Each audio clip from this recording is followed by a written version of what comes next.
पहले मैं आ गया हूँ तो इसका मतलब ये नहीं है कि मैं आपको सॉल्व करवाने वाला हूँ। सबसे बड़ी प्रॉब्लम क्या हो रही है कि लोग परेशान हो रहे हैं कि पीडीएफ कैसे डाउनलोड करें। ठीक है, तो पीडीएफ डाउनलोड करने के लिए हमने वेबसाइट तो दे दिया, लेकिन लोग मेहनत नहीं करना चाहते हैं। तो मैं आपको गाइड कर देता हूँ, इस वीडियो को देख लीजिए 1 मिनट, और प्लस शेयर ज़रूर कर दीजिएगा, क्योंकि सबसे ज़्यादा प्रॉब्लम हो रही है लोगों को पीडीएफ डाउनलोड करने में। तो आप हमारी वेबसाइट globaliti.org, अभी आपको पता चल गया होगा, प्लस वीडियो डिस्क्रिप्शन में लिंक होगा, वहाँ से भी आप जा सकते हैं। ओपन करना है, ओपन करने के बाद कोर्स में जाना है और इलेक्ट्रीशियन पर क्लिक करना है। उससे पहले मैं बता दूं, एक टैब हमने दिया है सरकारी नौकरी का, तो जो गवर्नमेंट जॉब या वैकेंसीज आया करेंगी उसके अपडेट भी अब आपको मिला करेगी यहाँ पे। तो आप फिलहाल पीडीएफ डाउनलोड करने के लिए इलेक्ट्रीशियन में हैं, तो आप कोर्स पर जाइए, इलेक्ट्रीशियन थ्योरी पर क्लिक करना है आपको। उसके बाद नेक्स्ट पेज ओपन होगा कुछ इस तरह से, उसको आप स्लाइड कीजिएगा। आपके मोबाइल में थोड़ा सा आगे पीछे ओपन होता है, लेकिन प्रोसेस यही है। उसके बाद आपको इलेक्ट्रीशियन सेकेंड ईयर सेलेक्ट करना है, जो कोर्स है यहाँ पर क्लिक करना है आपको, इलेक्ट्रीशियन सेकेंड ईयर। ठीक है सर, इसको ओपन करेंगे तो उसके बाद स्लाइड करेंगे आप इसको ऊपर की ओर और जाइए थोड़ा सा। तो उसके बाद आप देखेंगे कि नीचे तो ये जो क्वेश्चन पेपर्स वगैरह हैं कुछ इंग्लिश वगैरह में होंगे, प्रीवियस ईयर क्वेश्चन हैं वर्कशॉप वगैरह के, लेकिन जो हम लोग 500 सीरीज़ दे रहे हैं यहाँ पर दे रहे हैं। ये देखिए, इलेक्ट्रीशियन थ्योरी 500 महत्वपूर्ण क्वेश्चंस की सीरीज भाग 1। ठीक है, इसी तरह से यहाँ पे सुन लिखा हुआ, तो आज की जो वीडियो अपलोड होगी तो यहाँ पर भाग 2 हो जाएगा, भाग 3 हो जाएगा। इस तरह से यहाँ पर पीडीएफ आपको मिलता रहेगा। यहाँ पर आप क्लिक करेंगे तो बहुत ही आसानी के साथ डाउनलोड हो जाएगा। तो चलिए अब आज की क्लास जो है मैं सर को हैंड ओवर करता हूँ। थैंक यू बच्चों, आप सभी लोगों का ग्लोबल आईटीआई यूट्यूब चैनल में स्वागत है। ठीक है, आज हम 500 महत्वपूर्ण प्रश्नों की सीरीज का भाग 2 सॉल्व करेंगे। और जो है बच्चों, ये इलेक्ट्रीशियन ट्रेड थ्योरी की जो है कि द्वितीय वर्षों के लिए है, द्वितीय वर्ष के छात्रों के लिए है। ठीक है, अगर आप भाग 1 नहीं देखें तो हमारे YouTube चैनल पर जाके देख सकते हैं। बाकी पीडीएफ जो है आपको हमारे वेबसाइट www.globaliti.org पर उपलब्ध है। ठीक है, हम देखेंगे बच्चों क्वेश्चन ना, क्वेश्चन नंबर 26 हमारा है। कह रहा है बच्चों, जनरेटर का नाम क्या है यदि इसका क्षेत्र आर्मेचर के समांतर जुड़ा हुआ है ना। कह रहा है कि उस जनरेटर का नाम क्या है यदि इसका क्षेत्र आर्मेचर के समांतर में जुड़ा हुआ है।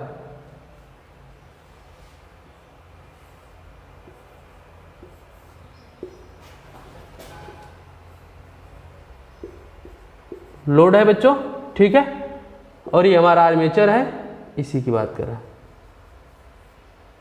Z1 और Z2।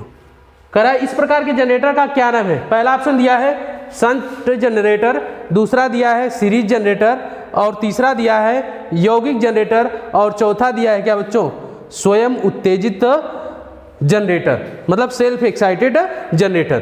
तो इसमें से बच्चों देख रहे हैं कि जो हमारा फील्ड है वो आर्मेचर के क्या है, पैरेलल में है। तो ये किस प्रकार का जनरेटर होगा, ये हमारा जनरेटर होगा जो क्या, शंट जनरेटर। तो ऑप्शन नंबर ए क्या होगा बच्चों, सही होगा। ठीक है, अगला क्वेश्चन देखेंगे बच्चों।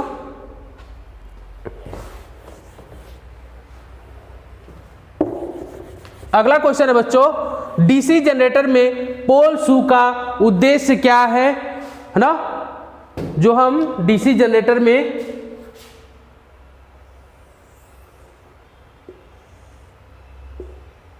कल बताए भी थे ना,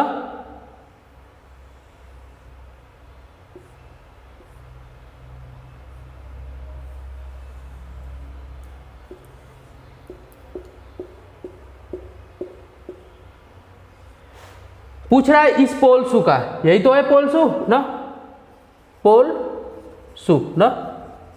ठीक है, पूछ रहा है इस पोल शू का जो ये भाग है इसका क्या उद्देश्य है। पहला दिया है, ए दिया है एयर गैप को कम करे है ना, बी दिया है क्षेत्र की ताकत को बढ़ाएं, और सी दिया है चुंबकीय हानियों को कम करे, और डी दिया है एयर गैप में समान रूप से फ्लक्स को फैलाए। इसका काम जो होता है बच्चों, एयर गैप में फ्लक्स को क्या करता है, समान रूप से क्या करता है, फैलाता है। तो ऑप्शन नंबर यहाँ पे हमें कौन सा दिख रहा है, ऑप्शन नंबर हमारा क्या हो रहा है, डी सही है। ठीक है, एयर गैप में ये क्या करता है, पोल शू फ्लक्स को समान रूप से चारों तरफ क्या करता है, फैलाता है। ठीक है, अगला क्वेश्चन देखेंगे।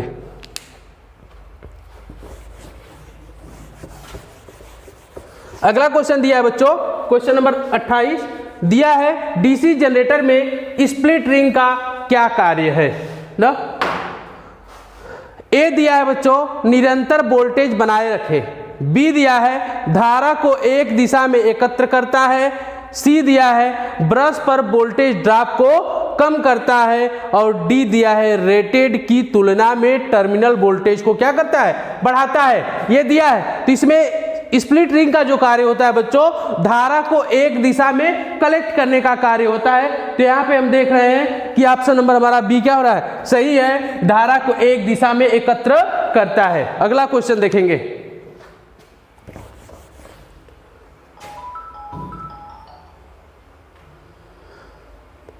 पूछ रहा है जनरेटर में ब्रश बनाने के लिए ना, ब्रश जो क्या करता है, करंट कलेक्शन का काम करता है बच्चों।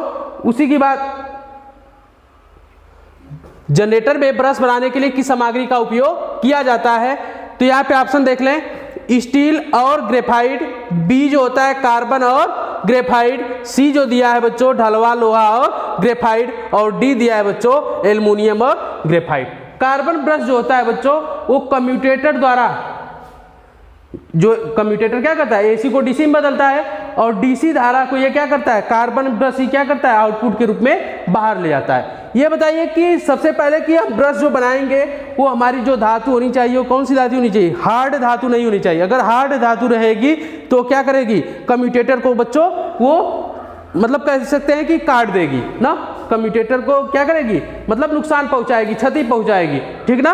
तो क्या करते हैं, उसको एक सॉफ्ट धातु यूज करते हैं जो कि क्या करे, अगर घिसे भी तो उसको काटे ना, काटने का मतलब कि उसको कह सकते हैं यांत्रिक रूप से क्षति पहुंचाएगी, ठीक है। तो यहाँ पे देख रहे हैं स्टील और ग्रेफाइट, ये तो होगा नहीं, स्टील जब भी होगा तो हार्ड ही होगा। कार्बन और ग्रेफाइट दिया है बच्चों, ढलवा लोहा और ग्रेफाइट, एल्युमिनियम और ग्रेफाइट। तो यहाँ पे हम देख रहे हैं कार्बन और ग्रेफाइट दोनों ऐसी धातुएं हैं जो कि क्या है, एक तरह का कह सकते हैं सॉफ्ट भी है ना, जो क्या करेंगी, कम्यूटेटर को क्षति नहीं पहुंचाएंगी। तो इनका यूज अधिक रूप से मतलब कह सकते हैं कि डीसी जनरेटर में अधिकांश इनका उपयोग किया जाता है। तो ऑप्शन नंबर बी क्या होगा बच्चों, सही होगा। अगला क्वेश्चन देखेंगे,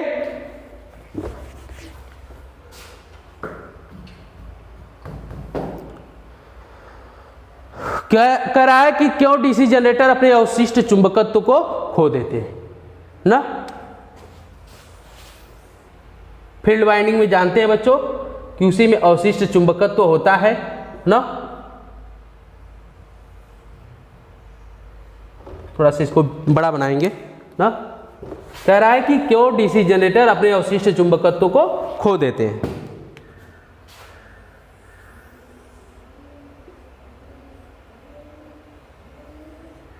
इसी पर हमारी क्या होती है, बाइंडिंग होती है बच्चों ना।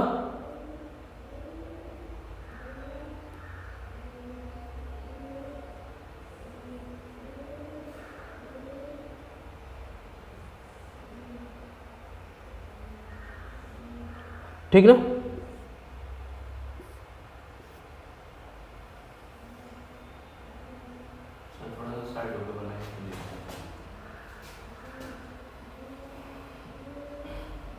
ठीक है बच्चों, ये हमारा क्या है, रोटर है, समझिएगा, ठीक है। ये हमारा क्या है, रोटर है, ठीक है। इसी पर फील्ड वाइंडिंग होती है, ठीक है। तो यहाँ पे अगर अवशिष्ट चुंबकत्व किसी भी डीसी जनरेटर में अगर पहले से है फील्ड वाइंडिंग में, है ना, तो अगर कब ये किस कंडीशन में क्या करेंगे, फील्ड वाइंडिंग अपना क्या करेगी, अवशिष्ट चुंबकत्व को समाप्त कर देगी। हम जानते हैं कि इसका जो रोटर होता है उसको हम क्या करते हैं, क्लॉकवाइज डायरेक्शन में घुमाते हैं, तो इसमें ईएमएफ इंड्यूस्ड होता है, ठीक है। तो पहला दिया ऑप्शन देख लें, भार में भारी शॉर्ट सर्किट की, भार में भारी शॉर्ट सर्किट की वजह से अवशिष्ट चुंबकत्व खत्म हो जाता है। ऐसा तो है नहीं ना, भार में भारी शॉर्ट सर्किट की वजह से अवशिष्ट चुंबकत्व समाप्त नहीं होगा। जब ये क्लॉकवाइज डायरेक्शन में रहता है बच्चों, हमेशा हम क्या करते हैं, उसके रोटर को क्लॉकवाइज डायरेक्शन में घुमाते हैं ना। तो बी दिया है ऑप्शन में, बिना लोड के लगातार चल रहा है ना। सी दिया है बिना रुके के लगातार चलना ना। डी दिया है रोटेशनल की दिशा अक्सर बदलती है। सही कह रहा है कि जब रोटेशनल की दिशा, हम पहले तो क्या करते हैं, डीसी जनरेटर को क्लॉकवाइज डायरेक्शन में घुमाते हैं, तो इसमें ईएमएफ क्या होता है बच्चों, ईएमएफ जो होता है इंड्यूस्ड होता है ना, क्लॉकवाइज, समझ रहे, क्लॉकवाइज डायरेक्शन में जब हम इसको क्या करते हैं, घुमाते हैं, तो क्या होता है, ईएमएफ जो होता है इंड्यूस्ड होता है। लेकिन अगर हम इनके रोटेशनल की दिशा बदल दें, क्लॉकवाइज ना घुमा के इसको क्या करें, एंटी क्लॉकवाइज घुमा दें, तो क्या होता है, उस कंडीशन में जो इसका फील्ड होता है जिसमें अवशिष्ट चुंबकत्व होता है वो धीरे धीरे क्या होने लगता है, समाप्त होने लगता है बच्चों। तो यहाँ पे ऑप्शन नंबर में कौन सा दिख रहा है, रोटेशनल की दिशा अक्सर बदलती है तब जाके अवशिष्ट चुंबकत्व क्या होता है, समाप्त होता है। तो ऑप्शन नंबर डी हो जाएगा क्या सही। अगला क्वेश्चन देखेंगे, एक जनरेटर में योक और ध्रुव के माध्यम से चुंबकीय सर्किट को कैसे पूरा होता है ना, समझिए बच्चों ना, कह रहा है कि एक जनरेटर में ना या एक डीसी जनरेटर में ना योक और ध्रुव, ध्रुव मतलब कह रहा है कि जो हमारे पोल हैं, किसके पोल, फील्ड के, है ना, फील्ड वाइंडिंग के पोल हैं, नॉर्थ होगा साउथ होगा। किसी भी मशीन में कम से कम 2 ध्रुव होते हैं, अधिक से अधिक हो सकते हैं, कम से कम 2 होंगे, नॉर्थ और साउथ। ठीक है, कह रहा है कि योक और ध्रुव से कैसे चुंबकीय सर्किट पूरा होता है, मतलब ये जानते हैं कि बल रेखाएं नॉर्थ से निकलती हैं और साउथ जाती हैं, तो कैसे पूरा होंगी ये, तो ये पूरा होती हैं, ऑप्शन दिया है ए क्षेत्र कुंडली, बी दिया है आर्मेचर कोर, और सी दिया है पटलित पोल कोर, और डी दिया है बच्चों आर्मेचर में बाइंडिंग कंडक्टर। तो यहाँ पे हमारा क्या होता है, आर्मेचर कोर ही होता है ना, यहाँ पे क्या होता है, आर्मेचर कोर होता है जिस पर हम आर्मेचर बाइंडिंग स्थापित करते हैं। ठीक है, तो जो हमारी चुंबकीय सर्किट पूरा होती है वो आर्मेचर कोर के माध्यम से पूरा होती है। तो यहाँ पे ऑप्शन नंबर हमें कौन सा दिख रहा है, ऑप्शन नंबर हमारा बी दिख रहा है, ऑप्शन नंबर हमारा बी सही होगा। अगला क्वेश्चन देखेंगे, अगला क्वेश्चन देखेंगे,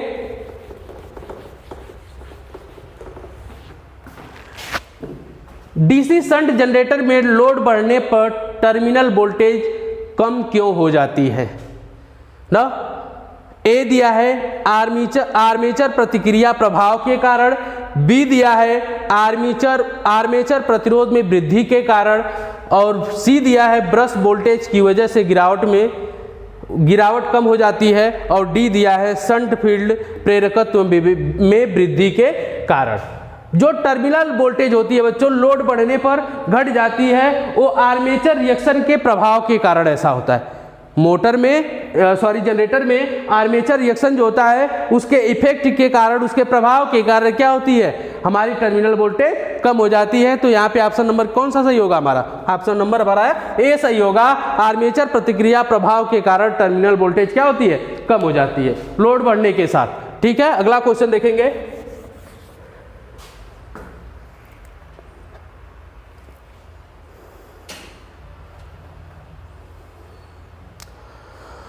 लंबी दूरी की वितरण लाइनों के लिए किस प्रकार के डीसी जनरेटर का उपयोग किया जाता है। ए दिया है शंट जनरेटर, बी दिया है सीरीज जनरेटर, और सी दिया है विभेदक मतलब डिफरेंशियल कंपाउंड जनरेटर ना, विभेदक यौगिक जनरेटर मतलब डिफरेंशियल कंपाउंड जनरेटर, और डी दिया है संचयी यौगिक जनरेटर कम्युलेटिव कंपाउंड जनरेटर। तो यहाँ पे जो लंबी दूरी की वितरण लाइनें होती हैं उसके लिए जो जनरेटर यूज किया जाता है, डीसी जनरेटर जो यूज किया जाता है वो संचयी यौगिक जनरेटर यूज किया जाता है, कम्युलेटिव कंपाउंड जनरेटर। तो ऑप्शन नंबर कौन सा होगा, डी सही होगा। अगला क्वेश्चन देखेंगे,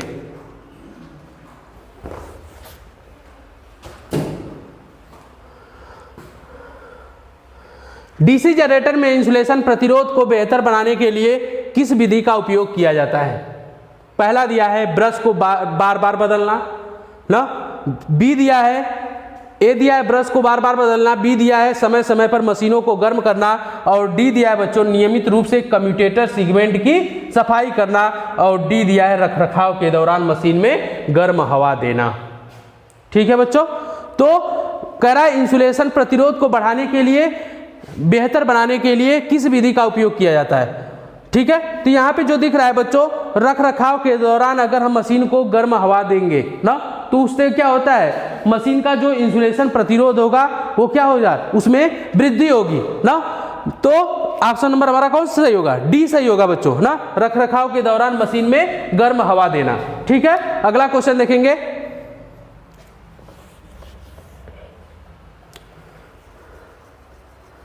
अवशिष्ट चुंबकत्व के अभाव में किस प्रकार का डीसी जनरेटर काम करता है ना?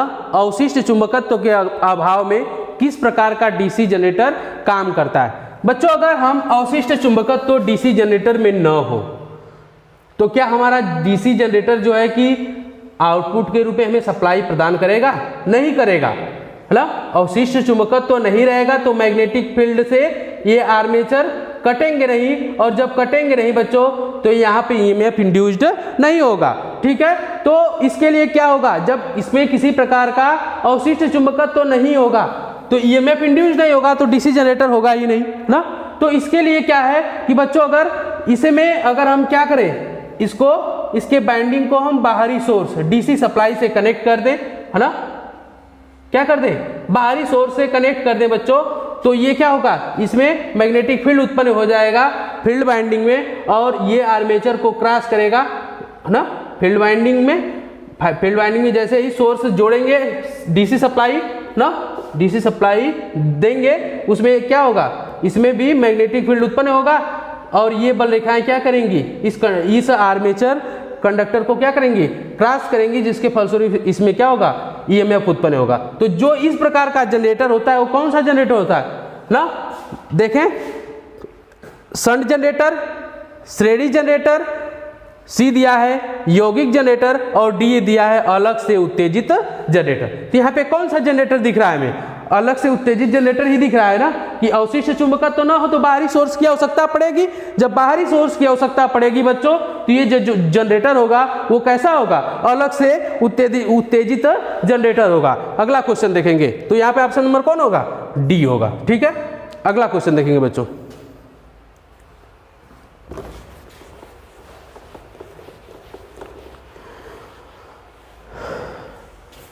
कह रहा है कि आर्क वेल्डिंग के लिए किस प्रकार के डीसी जनरेटर का उपयोग किया जाता है?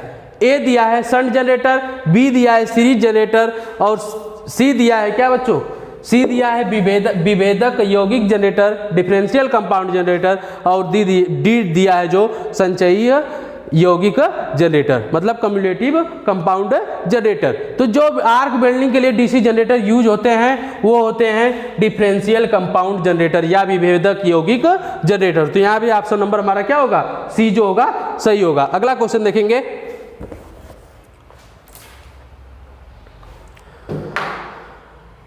डीसी जनरेटर में तरंग वाइंडिंग की विशेषता क्या है? जानते हैं, दो वाइंडिंग होती है, एक होती है लैप होती है, और दूसरी क्या होती है? एक होती है क्या, लैप होती है, और दूसरी क्या होती है, वेव होती है। वेव ही तरंग बाइंडिंग है। यही क्या है? तरंग बाइंडिंग। ये क्या बच्चों? तरंग बाइंडिंग, वेव बाइंडिंग। जहां पे हमें हाई करंट और लो वोल्टेज की जरूरत होती है वहां पे हम बच्चों लैप बाइंडिंग यूज करते हैं, और जहां हाई वोल्टेज और लो करंट की जरूरत होती है वहां पे यूज क्या करते हैं? वेव बाइंडिंग यूज करते हैं ना। तो यहाँ पे देख रहा है, कह रहा है डीसी जनरेटर में तरंग बाइंडिंग की विशेषता क्या है? मैंने बताया जो लो वोल्टेज हाई करंट की जहां जरूरत होगी वहां पे लैप यूज करेंगे, और जहां हाई वोल्टेज और लो करंट की जरूरत होगी वहां वेव यूज करेंगे, है ना। तो ऑप्शन दिया है कम धारा कम वोल्टेज ना, कम धारा कम वोल्टेज। हमने बताया हाई वोल्टेज लो करंट के लिए कौन सी बाइंडिंग यूज करेंगे? तरंग बाइंडिंग। तो ऑप्शन नंबर ये ए क्या होगा? गलत होगा। बी देख रहे हैं उच्च धारा कम वोल्टेज, ये तो किसके लिए होगा? लैप के लिए होगा ना, तो ये भी क्या होगा? गलत होगा। सी दिया है कम धारा उच्च वोल्टेज, यही क्या है? सही है। ऑप्शन नंबर सी क्या है बच्चों? सही है। और डी दिया है उच्च धारा उच्च वोल्टेज, ये भी क्या है? गलत है। मतलब तीनों गलत हैं, हमारा सी क्या है? सही है। अगला क्वेश्चन देखेंगे बच्चों।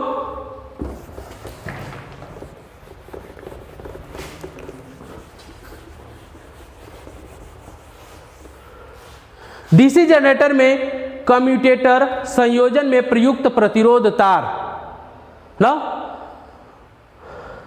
का क्या काम है? जो हम ये वायर यूज करते हैं इसका क्या काम है? नियत वोल्टेज बनाए रखे, बी दिया है शून्य स्थैतिक रूप से प्रेरित ईएमएफ, सी दिया है स्थैतिक रूप से प्रेरित ईएमएफ बढ़ाना, और डी दिया है धारा दिशा का आसानी से पलटना। तो जो इसका उपयोग होता है धारा की दिशा को आसानी से पलटने के लिए यूज किया जाता है। ठीक है, तो ऑप्शन नंबर हमारा कौन सा सही होगा? डी बच्चों सही होगा। अगला क्वेश्चन देखेंगे बच्चों,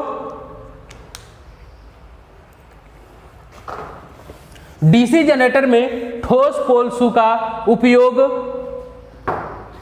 क्यों किया जाता है? तांबे के नुकसान को कम करने के लिए, बी दिया है अवशिष्ट चुंबकत्व को बढ़ाने के लिए, सी दिया है अवशिष्ट चुंबकत्व को कम करने के लिए, और डी दिया है चुंबकीय पथ के रिलक्टेंस को कम करने के लिए। ठीक है, तो यहाँ पे जो ठोस पोल शू यूज किए जाते हैं चुंबकीय पथ के रिलक्टेंस को कम करने के लिए क्या किया जाता है? यूज किया जाता है। तो ऑप्शन नंबर हमारा क्या होगा? डी बच्चों सही होगा। अगला देखेंगे, कह रहा है बड़ी क्षमता के डीसी जनरेटर योग बनाने के लिए किस धातु का उपयोग किया जाता है? बड़ी क्षमता के डीसी जनरेटर योग बनाने के लिए किस धातु का उपयोग किया जाता है? मतलब उसकी बॉडी की बात कर रहा है बच्चों, अब बड़ी मशीन है। ठीक है, तो पहला दिया है ढलवा लोहा, मतलब कास्ट आयरन होगा, बी दिया है नर्म लोहा सॉफ्ट आयरन होगा, और सी दिया है एल्यूमिनियम ना, सी दिया है क्या? एल्यूमिनियम, और डी दिया है रोल्ड स्टील दिया है। क्या दिया है? Rolled steel. ठीक है, तो बड़ी मशीनें जो होती हैं वो किसकी बनाई जाती हैं? रोल्ड स्टील की। उनकी बड़ी मशीनों की जो बॉडी होती है या योक होता है वो रोल्ड स्टील का बनाया जाता है। जो छोटी मशीनें होती हैं उनका जो बॉडी होता है या योक होता है वो किसका बनाया जाता है? कास्ट आयरन का, आयरन का। ठीक है बच्चों, ये रोल्ड स्टील का बनाया जाता है बड़ी मशीनों की बॉडी, और छोटी मशीनों की जो होती है वो कास्ट आयरन का। अगला क्वेश्चन देखेंगे,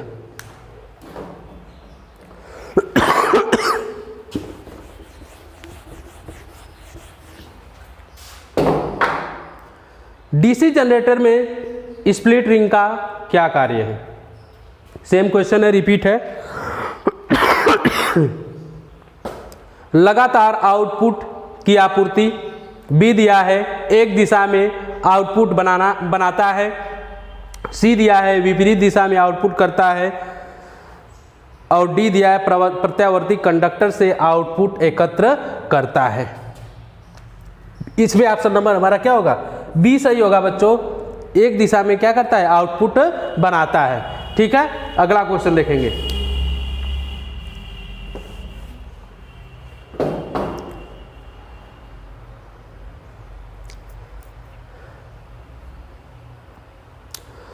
कह रहा है डीसी जनरेटर में किस प्रकार का वोल्टेज गतिशील रूप से प्रेरित होता है? पल्सेटिंग वोल्टेज, ए दिया है पल्सेटिंग वोल्टेज, बी दिया है दोलनशील वोल्टेज, सी दिया है प्रत्यावर्ती वोल्टेज, और डी दिया है प्रत्यक्ष धारा वोल्टेज। तो जो गतिशील वोल्टेज होता है जो डीसी जनरेटर में उत्पन्न होता है वो होता है बच्चों प्रत्यावर्ती वोल्टेज होता है, जिसको हम बोलते हैं क्या? एसी वोल्टेज ना। ठीक है, तो ऑप्शन नंबर कौन सा सही होगा? सी सही होगा, है ना, एसी वोल्टेज। ठीक है, अगला देखेंगे,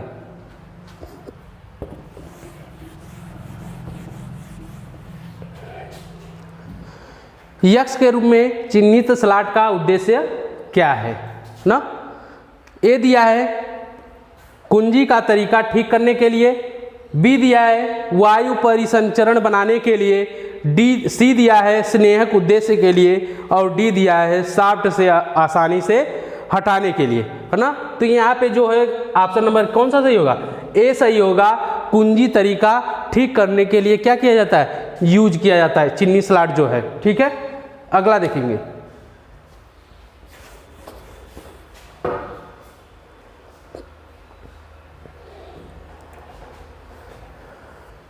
डीसी जनरेटर में फील्ड कॉइल का उद्देश्य क्या है?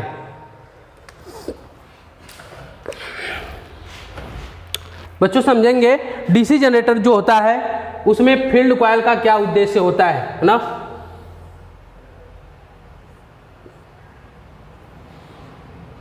फील्ड वाइंडिंग का उद्देश्य पूछ रहा है बच्चों ना।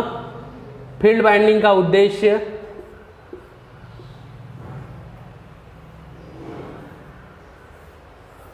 है ना। डीसी जनरेटर में फील्ड कॉइल का उद्देश्य क्या है। ए दिया है एयर गैप में फ्लक्स को बढ़ाने के लिए, बी दिया है मैग्नेटाइजिंग करंट को कम करने के लिए, सी दिया है कुंडली फ्लक्स का निर्माण करने के लिए ध्रुवों को चुंबकित करना, ठीक है। और डी दिया है चुंबकीय पथ के रिलक्टेंस को बढ़ाने के लिए। यहां पे देखेंगे बच्चों, ये हमारी फील्ड वाइंडिंग है ना, यहां पे क्या है, रोटर है मान लीजिए ना, ठीक है। कुंडली फ्लक्स का निर्माण ही तो करेगा, ये फील्ड कॉइल क्या करेगा, है ना, ध्रुवों का क्या करेगा, एक तरह से क्या करेगा, निर्माण ही करेगा ना फील्ड कॉइल। हम जब जैसे ही डीसी सोर्स देंगे इसमें, तो ये क्या करेगा, इसमें धारा करंट फ्लो होगी, है ना, वोल्टेज जब करंट फ्लो होगी ईएमएफ इंड्यूस होगा ना, ईएमएफ इंड्यूस होगा, करंट फ्लो होगी, जिसके फलस्वरूप इसमें क्या होगा, मैग्नेटिक गुण आ जाएगा ना। तो क्या करेंगे, किस लिए यूज किया जाता है, कुंडली फ्लक्स का निर्माण करने के लिए ध्रुवों को चुंबकित करना ना, ठीक है। तो ऑप्शन नंबर कौन सा सही होगा, सी ही होगा ना, कुंडली फ्लक्स का निर्माण करने के लिए ध्रुवों को चुंबकित करना, ठीक है। अगला क्वेश्चन देखेंगे बच्चों,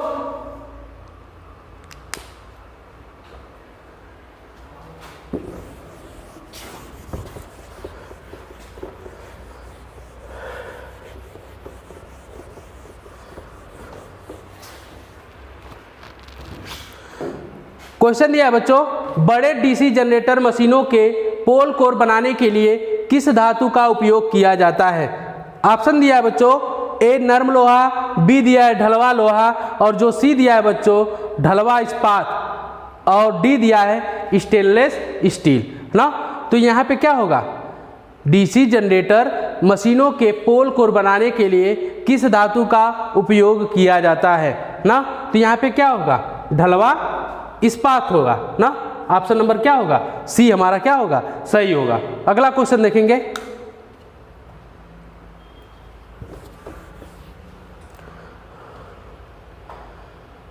लिख रहा है क्यों पोल कोर स्टैंपिंग डीसी जनरेटर में पटलित करते हैं। मतलब लेमिनेशन कह रहा है कि डीसी जनरेटर में जो पोल कोर होता है, डीसी जनरेटर के जो पोल कोर होते हैं वो लेमिनेटेड क्यों बनाए जाते हैं। पहला दिया है घर्षण हानि को कम करने के लिए, बी दिया है विंडेज लॉस को कम करें, सी दिया है हिस्टेरिसिस हानि को कम करें, और डी दिया है भंवर धारा हानि को कम करें। मैंने बताया था कि जो डीसी जनरेटर होता है, डीसी जनरेटर में अगर हम लेमिनेटेड पत्तियां जो यूज करेंगे ना, तो उससे क्या होगा कि हमारी जो एडी करंट लॉसेस होती है उससे क्या होंगी, कम हो जाएंगी। तो यहाँ पे ऑप्शन नंबर हमारा क्या होगा बच्चों, डी सही होगा। भंवर धारा हानि को कम करने के लिए हम क्या करते हैं, पोल कोर को पटलित करते हैं। कह रहा है इलेक्ट्रोप्लेटिंग प्रक्रिया के लिए किस प्रकार का डीसी जनरेटर उपयोग किया जाता है बच्चों। ए दिया है शंट जनरेटर, बी दिया है सीरीज जनरेटर, सी दिया है विभेदक यौगिक जनरेटर। तो जो होता है इलेक्ट्रोप्लेटिंग प्रक्रिया होती है, उसके लिए जनरेटर जो यूज किया जाता है वो जनरेटर होता है हमारा बच्चों शंट जनरेटर होता है। शंट जनरेटर से हम क्या करते हैं, इलेक्ट्रोप्लेटिंग की क्रिया करते हैं, ठीक है। अगला देखेंगे बच्चों,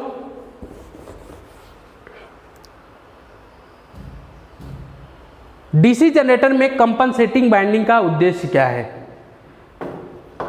डीसी जनरेटर में कंपनसेटिंग वाइंडिंग जो करते हैं, ठीक है, मेन वाइंडिंग के अतिरिक्त कंपनसेटिंग वाइंडिंग की जाती है। कंपनसेटिंग वाइंडिंग जो होती है बच्चों, ऑप्शन दिया है देख लें पहले, कठोर कम्यूटेशन कम करता है, बी दिया है नियत आउटपुट वोल्टेज बनाए रखे, और सी दिया है बच्चों विचुंबकीयकरण प्रभाव को बेअसर कर देता है ना। डी दिया है क्षेत्र कुंडली की उत्तेजन धारा को घटाता है। आर्मेचर रिएक्शन पढ़े होंगे आप, विचुंबकन, मैग्नेटाइजिंग है ना, डीमैग्नेटाइजिंग।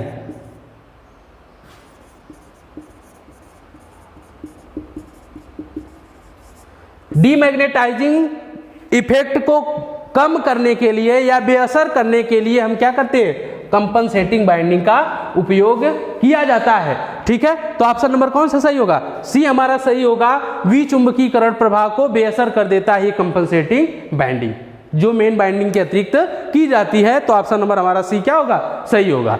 अगला क्वेश्चन देखेंगे बच्चों, यदि शंट फील्ड प्रतिरोध क्रांतिक प्रतिरोध मान से ऊपर हो तो क्या,